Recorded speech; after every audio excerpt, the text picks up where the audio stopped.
Okay, so here I have a BMW X3, 57 plates. It was driving perfect.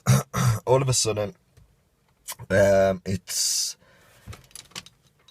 not starting. I'm turning the key to the first point and to the second.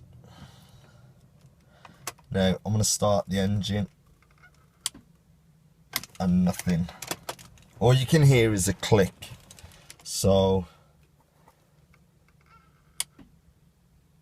whether you can hear it. Yeah, so it does work if I'm to bump the car, it'll work.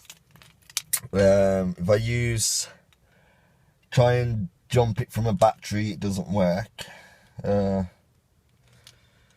It starts after every now and then it decides to want it. I'm guessing it is the starter motor, I'm not sure.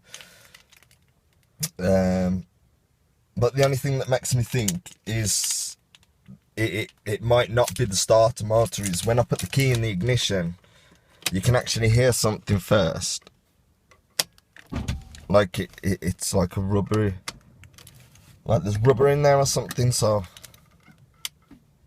But then it starts every now and then, so I just can't get my head around it. So if anybody knows anything about it, that could give me some advice, then I appreciate it. Thank you very much.